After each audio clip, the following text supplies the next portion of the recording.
언어학은 네모, 언어에 대한 전통적인 견해에 대해 의문을 제기하고 이를 뒤집는다. 중요한 말 아니야. 소시르 이전의 사람들은 일반적으로 언어가 현실 세계의 대상을 지칭한다고 생각했다. 반면에 밑줄도 안 긋을 거야. 우리는 소시르만 밑줄 그면 되니까. 그 이전 사람은 소시르하고 반대됐다고 생각하면 되겠지. 언어가 현실에 있는 그대로를 묘사하는 게 아니라는 것을 언어의 기호 체계를 통해 설명했으며, 괄호지 언어가 현실 세계를 그대로 묘사하는 것이 아니다라는 것을 아니다라는 것을 괄호 언어의 기호 체계를 통해 설명했으며, 오히려 언어 체계에 맞춰 세계를 인식한다고 주장했습니다. 언어가 먼저, 세계 인식은 나중에. 이런 거지. 언어를 통해 세상을 바라봅니다야. 언어를 통해 세상을 바라봅니다. 영어 쓰는 애들은 영어식으로 세상을 보는 거고, 한국어 쓰는 사람들은 한국어처럼 세상을 바라보는 거지. 밑으로 내려가죠. 소시리에 따르면 언어는 기호 체계로 현실 세계를 묘사하는 것이 아니라, 괄호 현실 세계를 묘사하는 것이 아니라, 괄호 언어는 근본적으로 자의적인 체계다. 기호란 단어 뜻이잖아요. 어떠한 뜻을 나타내기 위한 표지를 이루는데 기표와 기의로 이루어집니다. 기호는 기표와 기의로 나눕니다. 하나의 대상을 두 개로 나누고 있죠? 옆에다가 쓰면서 봅시다. 기호는 기표와 기의로 나눕니다. 기표는 귀로 들을 수 있는 소리로서 소리, 의미 전달을 하는 외적 형식을 이르며 외적 형식. 기의는, 그러니까 기표는, 기의는 말에 있어 소리로 표시되는 의미를 이릅니다. 예컨대 소리 측면을 지칭하는 산이라는 기표에 그 소리가 지칭하는 의미를 나타내는 평지보다 높이 솟아있는 땅의 부분이라는 기의가 대응하는 것이다. 기표와 기의는 둘이 서로 대응하는 거구나. 소시리에 따르면, 제가 옆에 쓰고 있을 때 이렇게 같이 써주면 안 돼요? 이 정도 느낌? 소시리에 따르면 기표와 기의의 관계는 필연적이지 않고 자의적이며, 자의적이야. 얘네 둘이의 관계는 자의적이야. 우연히 붙은 거야. 단지 그 기호를 사용하는 사람들의 사회적 약속일 뿐이다. 기표와 기의는 대응하는데 자의적으로 그냥 약속했을 뿐이다. 사회적인 약속이다. 평지보다 높이 솟아있는 땅의 부분이라는 기의가 옆에다가 쓸까? 내용, 의미. 산, 중국에서는 산, 맞나? 몰라. 영어에서는 mountain과 같은 다른 기표로 나타나는 것에서 확인할 수가 있다. 즉, 사랑스러운 말이라 그랬죠. 언어는 자의적인 성격을 지닐 뿐이며 현실 세계를 묘사하는 게 아니다. 자의적이다, 사회적 약속이다. 너무 찜찜하니까 한 번만 더 써놓읍시다. 현실 묘사 아니다. 여기까지 해놓으면 되겠지. 더불어 소시르는 사람들이 언어 체계에 맞춰 현실 세계를 새롭게 인식한다라는 것을 설명하기 위해 랑그와 파롤이라는 개념을 제시합니다. 놓치기 쉬운데요. 언어 체계에 맞춰서 화살표, 현실 세계를 인식하는 겁니다. 현실 세계를 인식하는 겁니다. 그래서 랑그와 파롤이라는 개념을 제시합니다. 랑그 파롤에 대해서 또 따로따로 설명하죠. 옆에다 쓰셔도 되고 따르게 표시하셔도 됩니다. 근데 저는 웬만하면 쓰는 걸 좀 추천드려요. 근데 앞에서 써놨으니까 이렇게 합시다. 미리 생각해야 돼. 랑그 밑줄, 파롤 네모되어 있지만 세모 꼬불꼬불 밑줄. 아까 주희랑 정약용 달랐던 것처럼 랑그는 추상적이고 파롤은 랑그의 바탕을 두고 개인이 실현하는 구체적인 발화다. 개인이 실현하는 구체적인 발화. 소시르는 어떤 사람이 발화를 하더라도 그 발화의 표현 방식이나 범위는 랑그에 의해 지배되거나 제약받는다라고 했다. 발화의 표현 방식이나 범위는 랑그에 지배받는다. 예를 들어 한국에서는 빨간 계통의 색을 빨갛다, 시뻘겋다, 새빨갛다, 붉긋하다 등 다채롭게 표현할 수 있어. 하지만 영어에서는 한국어만큼 빨간 계통의 색을 다채롭게 표현할 수 있는 단어가 많지 않아.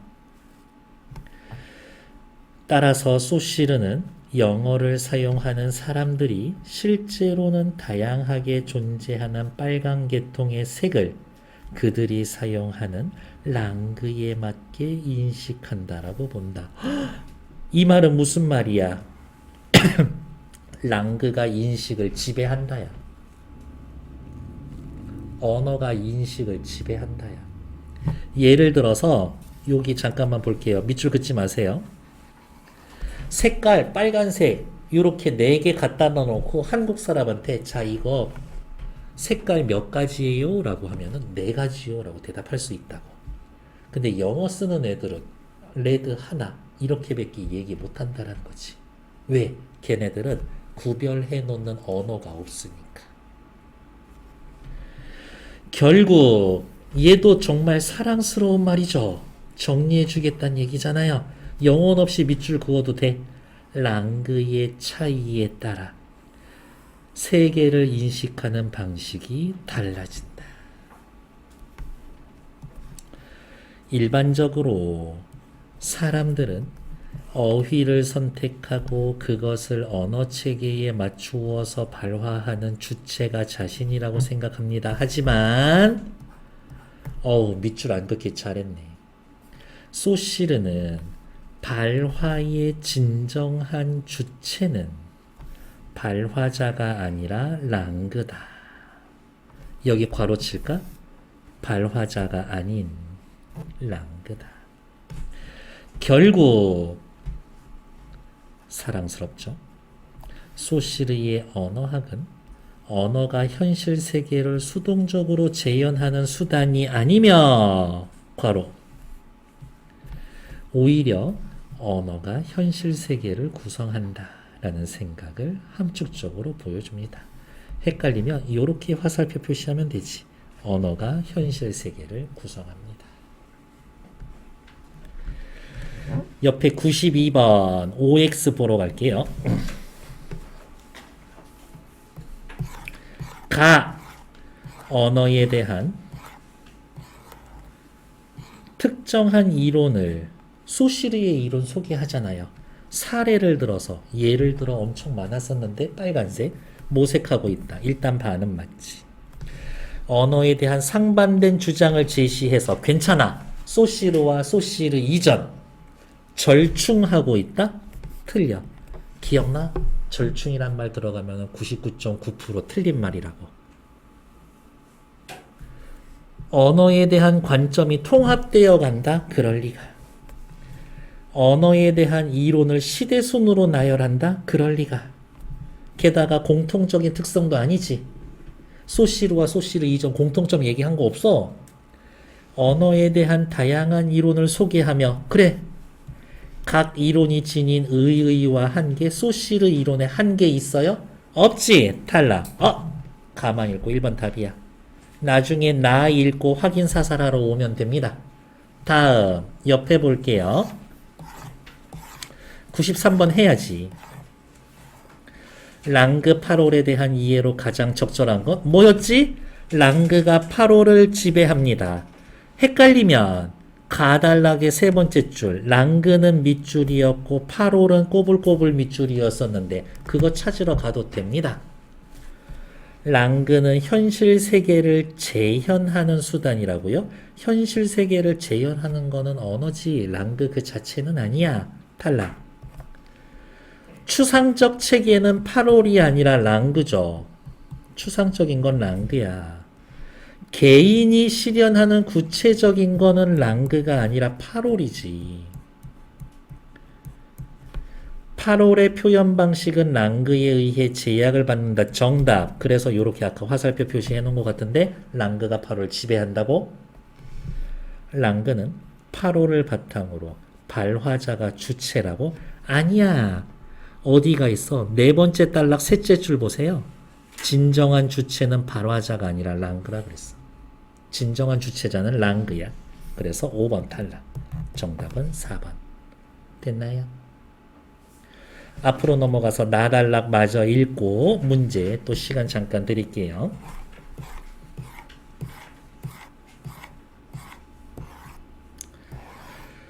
비트겐슈타인에게 이름 너무 멋있지 않냐? 비트겐슈타인 막 이러면 언어는 삶의 다양한 맥락에 따라 서로 다르게 혹은 유사한 모습으로 존재한다. 어머!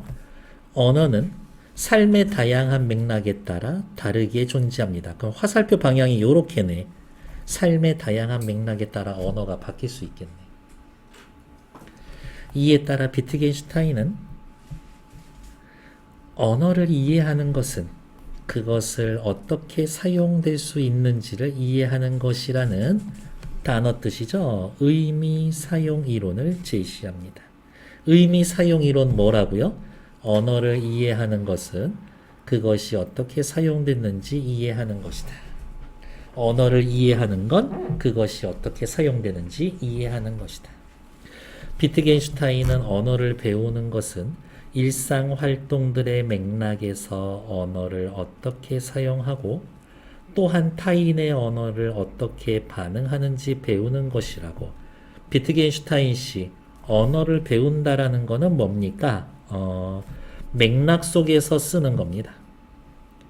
타인의 언어에 반응합니다. 그게 언어를 배우는 겁니다. 언어를 배우다. 문법 배우고 듣기 평가하고가 아니라 맥락에서 그 언어. 저 사람이 왜 이런 얘기를 했지? 맥락 파악하는 것. 타인이 말을 하면 반응하는 것. 가령 빨강이라는 단어의 의미를 배우는 것은 사전에 실려 있는 추상적 개념을 배우는 게 아니라 괄호. 여기 괄호지.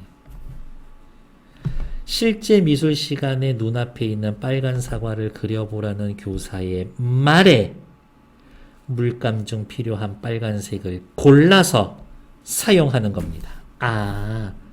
교사의 말에 골라서 사용하게 되는 것. 이게 타인의 언어에 반응하는 거지. 타인의 언어에 반응하는 것. 괜찮아요? 두 번째 단락.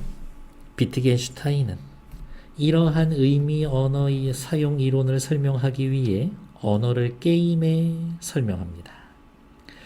땅 따먹기와 같은 게임의 규칙은 절대 불변의 법칙이 아니라 게임을 원활하게 진행하기 위해 만들어진 것이고 게임의 규칙은 그것에 참가한 사람들이 게임을 수행할 수 있도록 만드는 형식에 불과하다.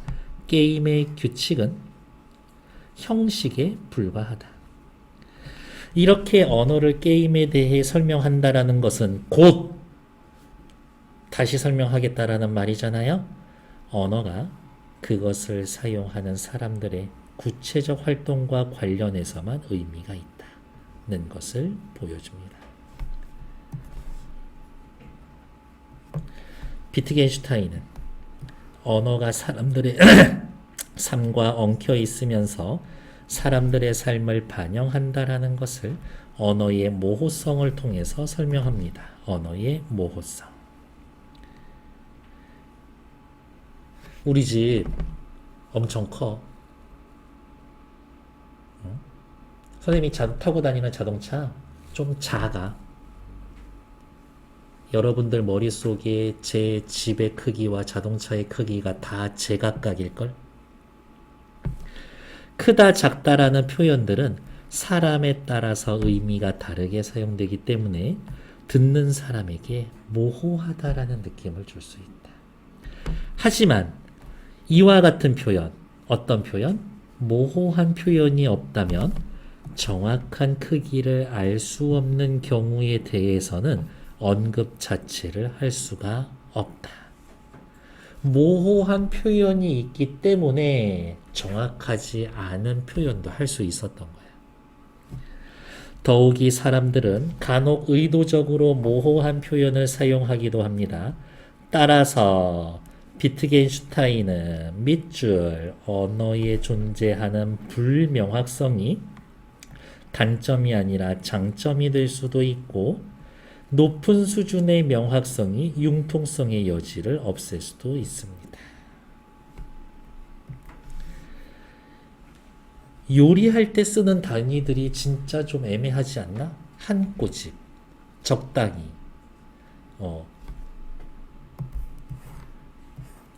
양파가 투명해질 때까지, 얼마나 투명해져야 되는데? 이게 너무 애매한데. 전통적으로 어떤 개념을 형성하는 일은 수많은 종류의 나무로부터 공통 요소를 추출하여 나무라는 개념을 형성하는 것처럼 서로 다른 개별적이고 구체적인 대상으로부터 공통 요소를 추출하는 과정을 통해 이루어진다. 선생님 너무 중요한 얘기인 것 같은데 막 밑줄 안 글 거예요? 안 글 거예요. 왜? 누구 얘기하는데? 전통적인 거잖아. 이렇게. 그러면 이렇게 끊어놔. 체크만 해놓고. 비트겐슈타인은 개념을 사용할 때 적용 사례들에 공통 요소가 반드시 있어야 한다라는 강박관념을 버리라고 강조합니다. 이거 나무야. 되도 않는 소리 하고 있네. 라고 하겠지만 우리끼리 약속하면 이거 나무야. 이 맥락 안에서는 이렇게. 결국 언어가 그것을 사용하는 사람들의 삶과 맞물려 있어서 생활 양식이 다양한 만큼 언어도 다양해집니다. 어머, 이 말은 놓치기 쉽지만요. 생활 양식이 다양한 만큼 언어가 다양해진다? 이 말은 무슨 말이야? 생활 양식에 따라 언어가 달라집니다야. 이렇게 화살표 할 수 있는 문장이었던 거야. 따라서 별표. 비트겐슈타인에게 있어서 언어란 현실 세계를 재현하는 게 아니라 또 괄호네. 언어를 사용하는 사람들의 소통에 의해 만들어지는 것이다. 라고 얘기할 수 있습니다. 됐나요? 네. 한꺼번에 시간 좀 드릴게요. 94, 95, 96, 97. 네 문제. 딱 4분만 드릴 거예요. 시작!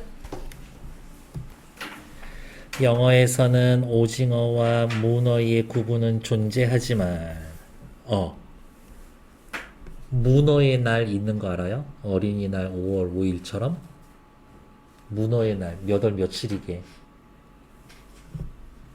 옥토퍼스 옥토버 10월 달이 8개라서 8일 10월 8일은 문어의 날이에요. 진짜야.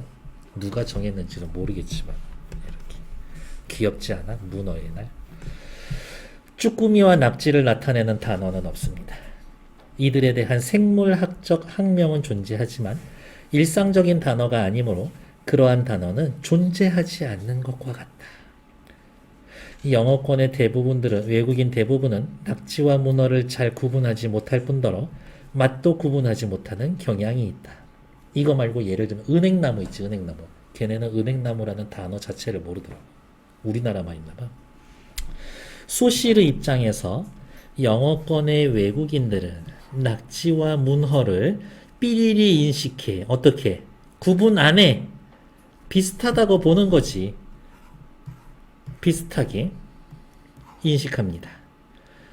언어가 현실 세계를 뭐 해요? 언어에 의해서 현실이 만들어지죠. 언어가 현실을 묘사하는 게 아니라 구성하는 거지. 비트겐슈타인 입장에서는 오징어와 문어를 나타내는 단어는 영어에 있지만 쭈꾸미와 낙지를 구분하는 단어가 없는 것은 영어를 사용하는 사람들이 공유하는 무엇에 따라서 삶의 양식에 따라서 언어가 만들어지는 겁니다. 정답은 3번. 커틀은 근데 무슨 뜻이냐? 커틀 오징인가? 오징? 어가 피시니까 이런 드립을 해도 도대체 웃음을 잃어버렸는데 속으로 그러게 그러려면 네가 재밌게 말을 하든가. 정말 재밌는 얘기 해드릴까요? 우리 세 문제만 하면 끝나. 유후! 위에 거 읽기 전, 읽기 중, 읽기 후 요 정도는 뭐 별로 됐고요. 밑에 거 바로 갈게요. 소시르는 언어가 현실 세계의 대상을 지칭하는 거라고 그랬나? 아니요. 비트겐슈타인은 언어에 존재하는 불명확성 긍정하고 있나요? 네. 불명확적인 이 단어들이 없으면 애매모호한 건 말 싹 다 아무것도 없어질 거야 라고 해놨으니까 오히려 얘네들이 필요해 라고 했죠.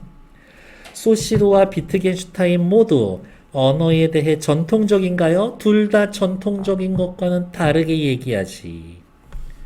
소시르는 비트겐슈타인과 달리 언어가 사람들 사이의 약속에 의해 형성된 걸 비판합니까? 아니요. 소시르도 언어들은 사람들 사이의 약속이라고 이야기하지. 사회적 약속이라고. 자의적이라고 얘기하면서 사회적 약속 그 얘기 썼잖아요. 어디서 썼냐고. 여기 랑그 파롤 구분하면서 얘네들은 필연적인 거 아닙니다. 자의적인 거예요. 사회적 약속이에요. 우리 앞 페이지에서 이렇게 썼던 것 같은데? 정답은 4번.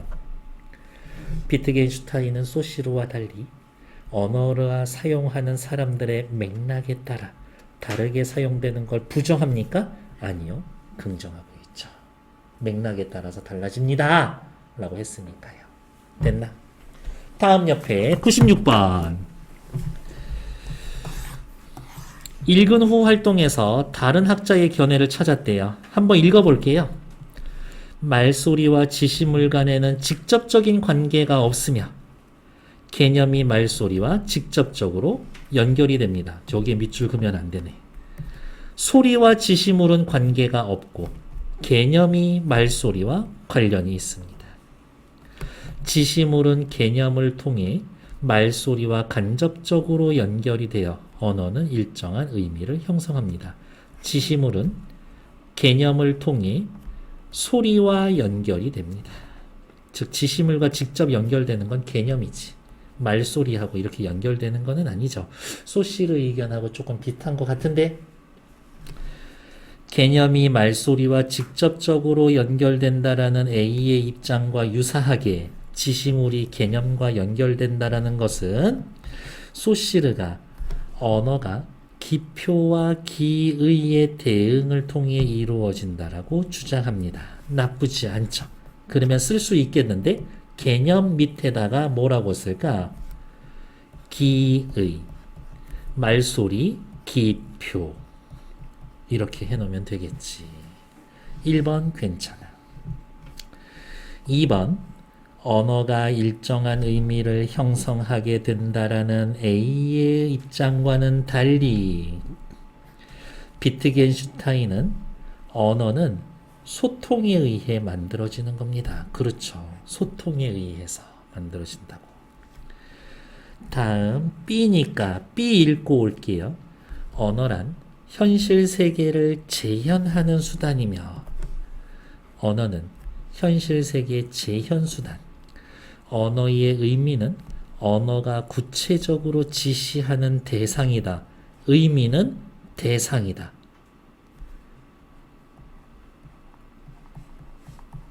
소시르 무덤에서 일어날 것 같은데 자기 생각하고 완전 달라서 세계가 먼저 있고 세계를 재현하기 위해 언어가 존재한다. 환장하겠네. 소시르 뒷목 잡을 것 같은데요. 언어란 현실 세계를 재현하는 수단이라는 B의 입장과 달리 소시르는 언어는 자의적입니다. 현실 세계 재현하는 거 아닙니다. 라고 이야기할 거야. 완전 맞죠. 다음 세계가 있고 세계를 재현하기 위해 언어가 있다라는 B의 입장과 유사하게 비트겐슈타인은 언어가 있고 절대 불변의 법칙에 따라 세계가 존재한다. 언어가 있고 절대 불변의 법칙에 따라서 비트겐슈타인은 언어를 설명할 때 뭐에 빗대어서 설명했지? 게임에 빗대어 설명했죠. 게임 규칙에 빗대어서 설명했지. 게임 규칙 절대 불변인가? 아닐걸요? 편의를 위해 진행하는 수단밖에 안 되지. 4번 틀리죠. C 보러 갈게요. 언어에서 사물의 이름은 임의적으로 붙여진 게 아니다. 자의적이지 않다. 다른 말로 필연적이다. 소시르 또 환장하겠네. 소시르는 자의적이라고 했는데요. 사물은 자연의 일부로서 자연을 담고 서로 유사함을 나눠 가지며 사물의 이름은 이런 자연 법칙에 따라 이루어진 겁니다. 5번 언어에서 사물의 이름은 임의적으로 붙여진 것이 아니라는 C의 입장과 달리 소시르는 기표와 기인은 필연적이지 않다고 주장합니다. 맞는 얘기죠. 틀린 건 4번. 다음 97번요. 그녀는 약속 장소에 이르며 친구에게 전화를 걸었다. 약속 장소에 어떻게 다다르다. 혹은 도착하다. 가까워지다. 우리 회사는 세계 곳곳에 많은 지점을 두고 있다. 설치했다. 혹은 운영하다. 예전에 어머니를 따라서 시장 구경 갔다. 어머니와 같이 어딘가에 가다. 탁자 위에 쌓인 여러 책들 중 한 권을 골라주었다. 한 권을 가려 뽑다. 그의 입술은 굳게 맞물려서, 이거는 뭐 따로 설명할 게 없겠네. 마주 물리다. 이런 뜻이고요.